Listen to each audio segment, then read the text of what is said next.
Good evening. This is All India Radio. I am Nishit Kumar and with me is Reshma Tiwari with the evening news.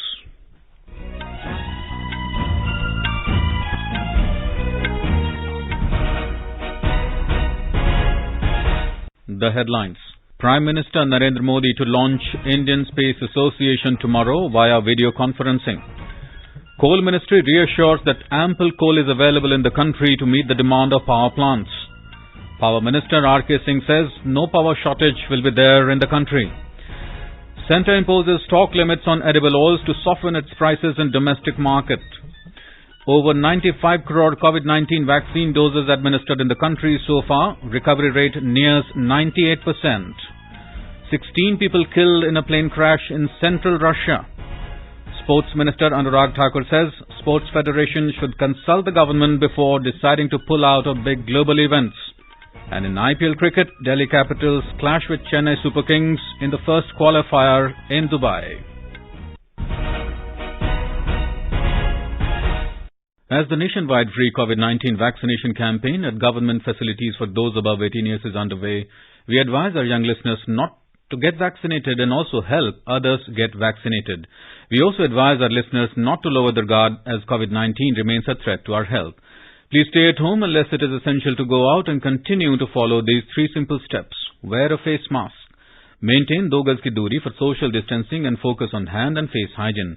For any COVID-related information and guidance, contact national helpline numbers 011-2397-8046 and 1075. And now the news in detail. Prime Minister Narendra Modi will launch the Indian Space Association ISPA at 11 a.m. tomorrow via video conferencing. He will also interact with representatives of the space industry on this landmark occasion. Indian Space Association is the premier industry association of space and satellite companies which aspires to be the collective voice of the Indian space industry. It will undertake policy advocacy and engage with all stakeholders in the Indian space domain, including the government and its agencies. Echoing the Prime Minister's vision of Atmanirbhar Bharat, ISPA will help in making India self-reliant, technologically advanced and a leading player in the space arena. ISPA is represented by leading homegrown and global corporations with advanced capabilities in space and satellite technologies. Its founding members include the Larsen & Toubro, Nelco, OneWeb, Bharti Airtel, MapMy India, Walchand Nagar Industries and Anand Technology Limited. Other core members include Godrej, Hughes India, Azista, BST Aerospace Private Limited, BEL, Centum Electronics and Maxar India. The Ministry of Coal has reassured that ample coal is available in the country to meet the demand of power plants. It said any fear of disruption in power supply is entirely misplaced. The domestic coal-based power generation has grown by nearly 24% this year based on a robust supply from the coal companies. The ministry said due to extended monsoons, the dispatches were constrained. The coal available at the power plants is a rolling stock which gets replenished by the supplies from the coal companies on a daily basis. It said any fear of coal stocks depleting at the power plant end is erroneous. Coal Ministry said despite heavy rains in the coal field areas, Coal India Limited had supplied more than 255 metric ton coal to power sector this year. Out of the total coal supply from all sources, present coal supply to power sector is more than 14 lakh tons per day, and with the receding rains, this supply has already increased to 15 lakh tons. It said Coal India Limited is set to increase the supply to more than 16 lakh tons per day by the end of this month. Coal and Mines Minister Prahlad Joshi today reviewed coal production and supply situation in the country. In a Facebook post, Mr. Joshi assured everyone that there is absolutely no threat of disruption in power supply. He said there is sufficient coal stock of 43 million tons with Coal India, which is equivalent to 24 days coal demand. He added that thermal power plants have rolling stock being replenished with daily supply. Moreover, with the withdrawal of monsoons, coal dispatches are set to rise in the coming days, thereby increasing coal stocks. The minister reiterated that there is sufficient coal stock and asked people to not fall for fear-mongering. Power Minister R.K. Singh has said that there will be no power shortage in the country and unnecessary panic is being created. Talking to reporters in New Delhi after chairing a meeting with the Ministry of Power and Discoms, Mr. Singh said Delhi is being supplied the required amount of electricity and it will continue to get the power as much as they need.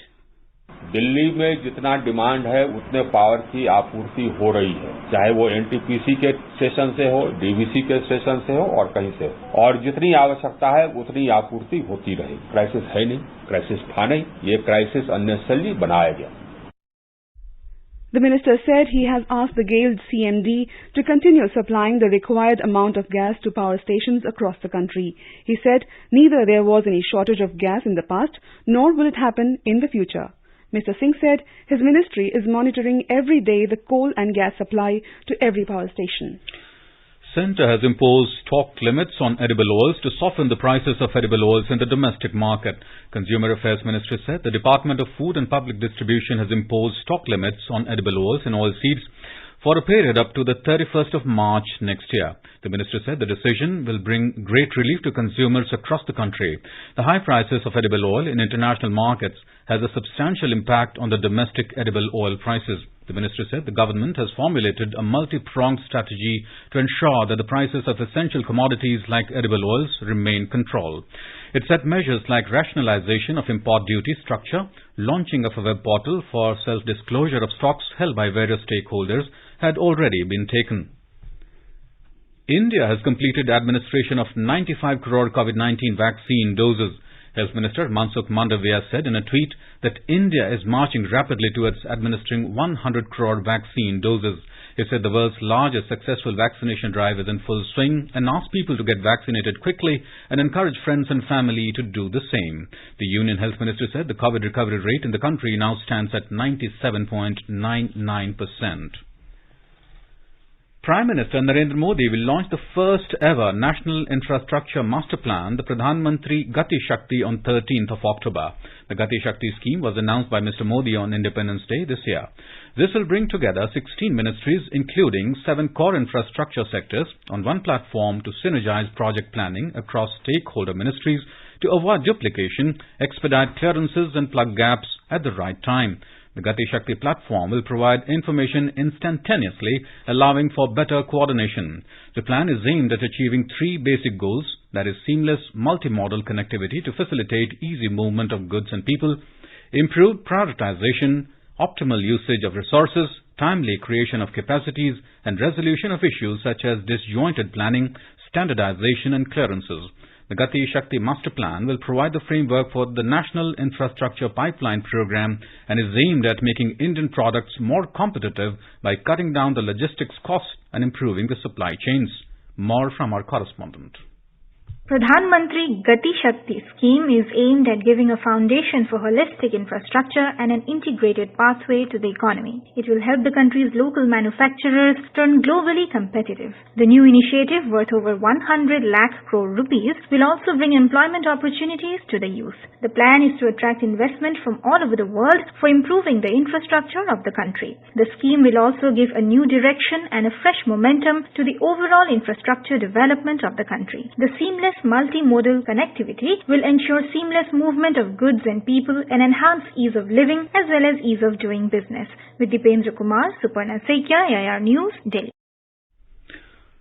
Home Minister Amit Shah has said that Prime Minister Narendra Modi works with the aim of India first, and the goal of PM Modi is not to stay in power but to change the country.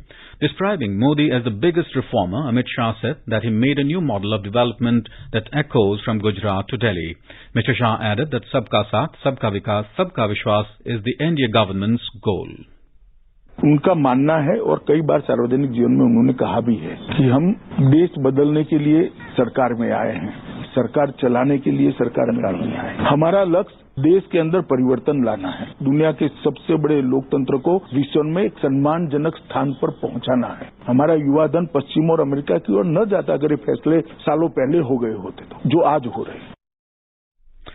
In an interview with Sansad TV, the Home Minister described the Prime Minister as the most democratic leader. He said that he had the opportunity to work with Mr. Modi both in the opposition as well as in the government, and said that he had never met a listener like him. In meetings, Mr. Modi speaks as little as required and listens to everyone patiently. Mr. Shah said it is unfortunate that those having different political views are trying to twist truths to tarnish the image of the Prime Minister. BJP National President JP Nadda said that the Prime Minister Narendra Modi has launched several welfare schemes for farmers. Speaking at the inaugural function of the office building of the BJP Manipur Pradesh in Imphal today, Mr. Nadda said that the NDA government has been implementing many welfare schemes for the farmers and women. He said COVID-19 vaccination drive is one of the largest vaccination campaigns in the world, and it is going to achieve the milestone of 100 crore doses in a few days. Union Minister of State, Information and Broadcasting and Fisheries, Animal Husbandry and Dairying, Dr. L. Murugan made a visit of trout fish farming project at Kokarnag in South Kashmir's Anantnag district today.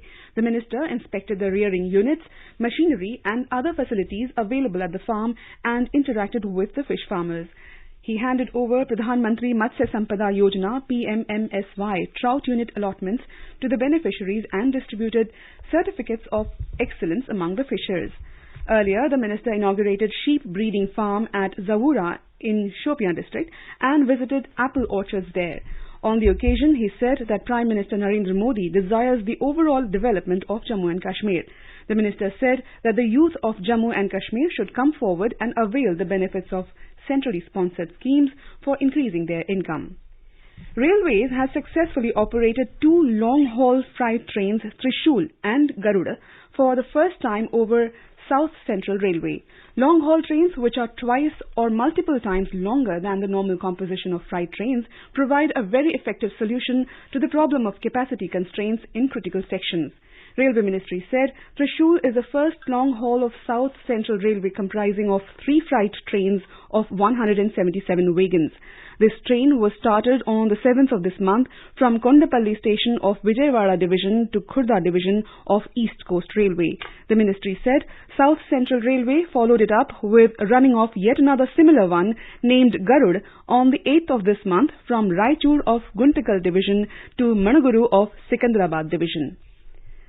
External Affairs Minister Dr. S. Jaishankar has greeted the government and people of Fiji on the 51st anniversary of their independence. In a tweet, Dr. Jaishankar said, as a development partner, India is committed to strengthening the long-standing ties between the two countries. Minister of State for External Affairs V. Muralidharan will be paying an official visit to New York from tomorrow. During the 3-day visit, Mr. Muralidharan will represent India at the UN Security Council High-Level Open Debate on Peace Building and Sustaining Peace. The meeting is convened by Kenya, which holds the presidency of UN Security Council in the month of October and will be chaired by the Kenya President Uhuru Kenyatta. You are listening to the evening news on All India Radio. A reminder of the headlines before we move on. Prime Minister Narendra Modi to launch Indian Space Association tomorrow via video conferencing. Coal Ministry reassures that ample coal is available in the country to meet the demand of power plants. Power Minister R.K. Singh says no power shortage will be there in the country.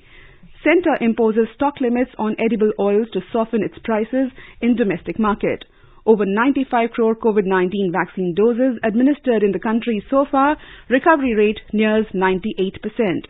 16 people killed in a plane crash in central Russia. Sports Minister Anurag Thakur says sports federations should consult the government before deciding to pull out of big global events. And in IPL cricket, Delhi Capitals clash with Chennai Super Kings in first qualifier in Dubai. For quick news updates round the clock, follow us on our Twitter handle at AIR News Alerts. चलो मिलकर एक शुरुआत करें, चलो एक फैसला आज करें, मास्क नहीं तो टोकेंगे, कोरोना को रोकेंगे, चलो एक इरादा करते हैं, चलो कुछ वादा करते हैं, मास्क नहीं तो टोकेंगे, कोरोना को रोकेंगे. Welcome back. You are listening to the evening news on All India Radio. 16 people were killed after an aircraft carrying parachutists crashed in central Russia today. The L-410 plane carrying 22 people crashed during a flight over the Republic of Tatarstan. The Emergencies Ministry said on its Telegram channel. The 6 survivors were hospitalized, the local health ministry told the Interfax news agency. According to Interfax, the plane belonged to the Voluntary Society for Assistance to the Army, Aviation and Navy of Russia, which describes itself as a sports and defense organization. Taiwan will not bow to the pressure from China and will defend its democratic way of life, President Tsai Ing-wen has said in a defiant speech amid heightened tensions over the island. Her speech on Taiwan's National Day came after China's President Xi Jinping vowed to fulfill the reunification. Taiwan considers itself a sovereign state, while China views it as a breakaway province.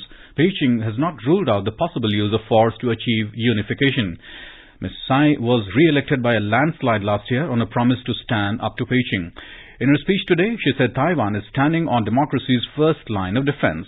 She said the island would not act rashly but would bolster its defenses to ensure that nobody can force Taiwan to take the path China has laid out for them. Today is World Mental Health Day. This day is observed every year on October 10 to raise awareness and spreading education about mental health issues across the globe and to mobilize efforts in support of mental health. The theme of this year's World Mental Health Day is Mental Health in an Unequal World. The day provides an opportunity for all stakeholders working on mental health issues to talk about their work and what more needs to be done to make mental health care a reality for people worldwide.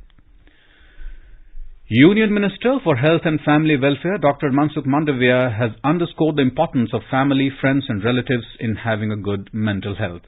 Speaking at the World Mental Health Day function organized at Nimhans in Bengaluru today, the minister stressed that our traditional family systems, festivals and puja gatherings are means to having a good mental health.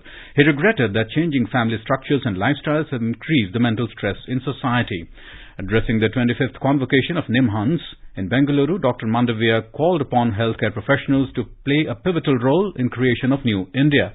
He said that it is the vision of Prime Minister Narendra Modi to create a new India that is prosperous and Atmanirbhar in manufacturing and healthcare. As our nation celebrates the 75th year of independence, a series of events are being organized by the government as a part of Azadi Ka Amrit Mahotsav. Let's listen to our special program, Azadi Ka Safar, highlighting the importance of the day during the freedom struggle. Azadi Ka Amrit Mahotsav.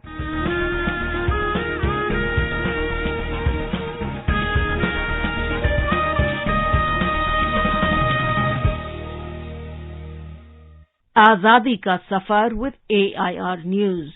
Birth of a Nation. India's glorious freedom struggle is one of the greatest struggles the modern world has ever witnessed.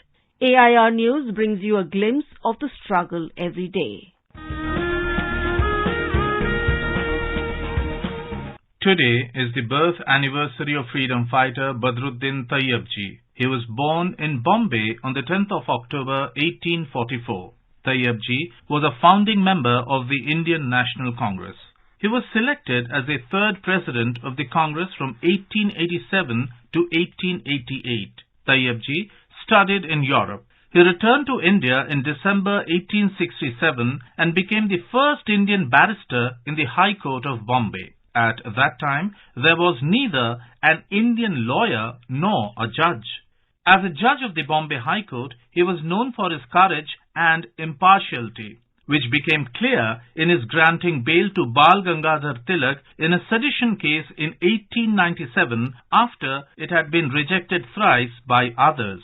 Gandhiji once admitted that he did not have the skills the best lawyers of the time like Firoz Shah Mehta or Badruddin Tayabji were known for: powerful oration, exhaustive knowledge of statutes, and the ability to recite case laws at will. In 1902, Badruddin Tayabji became the first Indian to hold the post of the Chief Justice of the Bombay High Court. It is said that Tayabji had a role in the design of the tricolour. Historian Trevor Royal, in his book titled The Last Days of the Raj, says originally the tricolour was to have contained the spinning wheel symbol, charka, used by Mahatma Gandhi. but this was a party symbol which Tayabji thought might strike the wrong note. After much persuasion, Gandhiji agreed to the wheel because Emperor Ashoka was venerated by Hindus and Muslims alike. The flag, which flew on Pandit Jawaharlal Nehru's car that night, had been specially made by Tayabji's wife, Mrs. Suraiya. The flag was approved, accepted and adopted in its present form during a meeting of the Constituent Assembly held on 22nd July 1947, and it became the official flag of the Dominion of India on 15th August 1947. Badruddin Tayabji passed away suddenly of a heart attack on 26th August 1906 while on furlough in London.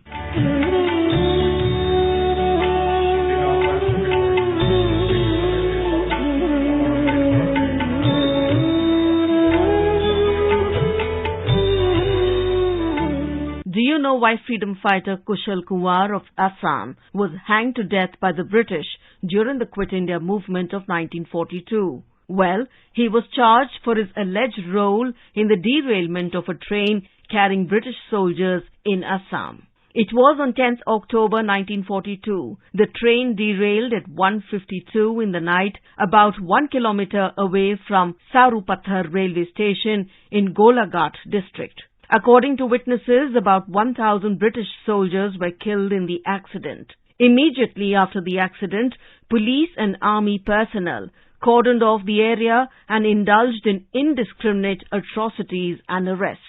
Numerous freedom fighters were implicated in connection with the accident and jailed. During that time, Kushal Kumar was advised by many to go underground, but he refused. Since Kumar was a prominent leader of the Golaghat District Congress Committee, he too was falsely implicated and arrested along with 43 others. In Jorhat jail, he spent 120 days as an under-trial prisoner and 100 days in solitary confinement. As a prisoner, he was awarded the death sentence, which was carried out by the British on 15th June 1943.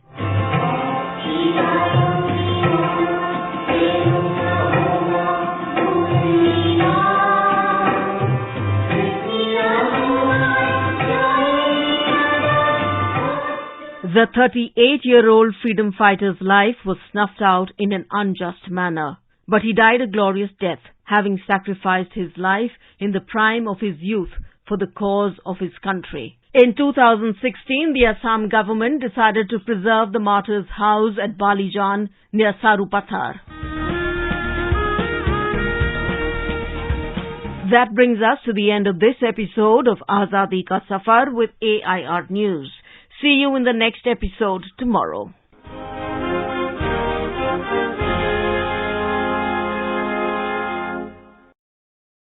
To commemorate the occasion of Azadi Ka Amrit Mahotsav as a Janotsav, All India Radio News brings its listeners a special quiz on India's freedom movement and its glorious history. The quiz is being conducted every Monday and Tuesday in morning news. India Post has joined hands as the logistic partner with All India Radio News for the Amrit Mahotsav quiz. Listeners can send their responses to the question over WhatsApp on 88265 46262 or through email on amritmahotsavquiz@prasarbharati.gov.in. The 13th round talks between India and China concluded this evening at Moldo BPO on the Chinese side. Fire and Fury Corps GOC Lieutenant General P.G.K. Menon led Indian Army and Western Theatre Commander General Wang Haijiang led the People's Liberation Army PLA in the talks. Talks began at 10:30 hours and concluded only by 1900 hours today. Sources informed that the talks were primarily focused on disengagement of forces in Hot Springs and Depsang Bulge areas in the eastern Ladakh region. After conclusion of the talks, Lieutenant General P.G.K. Menon briefed the outcome of the talks to Army headquarters in Delhi. In West Bengal, before the rituals of Durga Puja commence, people are seen hitting the road and gathering in and around Puja pandals, raising concerns about spreading the COVID infection. A report from our Kolkata correspondent. Traditionally, Durga Puja begins from Shashti, but in Kolkata, people at large have started visiting the big budget pandals since the last 3 to 4 days. Most renowned puja organizers have thrown their pandals open for the spectators to avoid crowding on the 5 days of festivity. The state government also issued guidelines regarding following COVID norms. However, people in general are seen flouting the norms, which raises concern of spreading the COVID-19 infection. The Director of State Health Services, Dr. Ajay Chakraborty, alerts people and asks all to behave sensibly to avoid the possible third wave. Many of the new generations and also people with the children, they are hovering in the pandal without mask and they are gathering together. The double vaccine dose may not be 100% effective and may also get the infection in spite of the vaccination. Only the mask can reduce the chance of infection, and even if you are vaccinated, you must wear the mask before going to any gathering and also avoid gathering and spending long time in the gathering. So please do the sensible behavior so that we can avoid the third wave after the puja. Chief Minister Mamata Banerjee has also been appealing to people to maintain COVID guidelines and enjoy the festival safely. Madhuparna Chaudhary for AIN News, Kolkata. Youth Affairs and Sports Minister Anurag Thakur has said that sports federations should consult with the government first before deciding to pull out of big global events. Mr. Thakur's remarks came as Hockey India has decided to pull out of next year's Commonwealth Games 2022 in Birmingham to ensure greater focus on the Asian Games. Talking to reporters in New Delhi today, Mr. Thakur said it is the country's team that goes for an event. He said Hockey India should consult with the government and the sports department before taking any decision. मेरा मानना है कि events और competition बहुत आवश्यक है। जहां पर कंपटीशन होता है, खिलाड़ियों को सीखने का ज्यादा अवसर मिलता है, प्रैक्टिस से ज्यादा वहां पर कम्पीट करके कि क्या चुनौतियां एक मैच में होती हैं और स्ट्रैटेजी बनाने का अवसर भी मिलता है। तो मुझे लगता है इस लीग से आने वाले भविष्य के बहुत सारे खिलाड़ी बनेंगे, न केवल दिल्ली के लिए बल्कि देश के लिए भी। मेरी बहुत सारी शुभकामनाएं दिल्ली हॉकी के लिए। मैं चाहता हूं कि बाकी राज्य भी इसी तर्ज पर अपनी अपनी लीग शुरू करें, इवेंट्स कंपटीशन शुरू करें। In women's cricket, Australia beat India by 14 runs in the third and final T20 at Queensland today. Sent into bat, Australia scored a decent 149 for 5. Chasing the total, Smriti Mandhana scored 49 ball 52, but India kept losing wickets to eventually manage only 135 for 6 in their stipulated 20 overs. And in IPL cricket, Delhi Capitals were 141 for 4 in 17 overs against Chennai Super Kings in the first qualifier in Dubai when reports last came in. Earlier, Chennai won the toss and opted to bowl. Delhi Capitals finished the league phase on top of the points table, followed by Chennai Super Kings. Royal Challengers Bangalore are third, Kolkata Knight Riders in the fourth position for the final playoff spot. Royal Challengers Bangalore will face Kolkata Knight Riders in the eliminator tomorrow at Sharjah. And now let us take a look at the weather forecast for tomorrow. The national capital Delhi will have generally cloudy sky. Temperature will vary between 24 and 36 degrees Celsius. In Mumbai, rain or thunder showers would occur towards evening or night. The minimum temperature will be 26 degrees, while the maximum is expected to be around 33 degrees. Chennai is expected to have generally cloudy sky with moderate rain. Temperature will vary between 26 and 34 degrees Celsius. Kolkata will have partly cloudy sky. City will observe a minimum temperature of 28 degrees and a maximum of around 36 degrees. Srinagar will have partly cloudy sky with 1 or 2 spells of rain or thunder showers. Temperature will hover between 9 and 24 degrees Celsius. Jammu will have mainly clear sky. Minimum temperature will be 23 and the maximum will be around 33 degrees. Leh will have partly cloudy sky. Minimum and the maximum temperature will be between 0 and 17 degrees Celsius. Gilgit will have generally cloudy sky with possibility of rain or thunderstorm or dust storm. Temperature will hover between 9 and 26 degrees Celsius. Muzaffarabad will have partly cloudy sky with 1 or 2 spells of rain or thunder showers. Minimum temperature will be 18, maximum will be around 30 degrees. And Bengaluru will have generally cloudy sky with 1 or 2 spells of rain or thunder showers. Temperature will hover between 21 and 26 degrees Celsius. Thiruvananthapuram will have generally cloudy sky with a few spells of rain or thunder showers. Minimum will be 25 and the maximum will be around 32 degrees Celsius. And now, before we close the bulletin, the headlines once again. Prime Minister Narendra Modi to launch Indian Space Association tomorrow via video conferencing. Coal Ministry reassures that ample coal is available in the country to meet the demand of power plants. Power Minister R.K. Singh says no power shortage will be there in the country. Centre imposes stock limits on edible oils to soften its prices in domestic market. Over 95 crore COVID-19 vaccine doses administered in the country so far. Recovery rate nears 98%. 16 people killed in a plane crash in central Russia.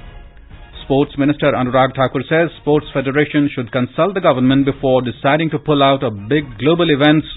And in IPL cricket, Delhi Capitals clash with Chennai Super Kings in the first qualifier in Dubai. For details of these stories and more, log on to our website newsonair.com and News on AIR app. And with that, we end the evening news. Good night.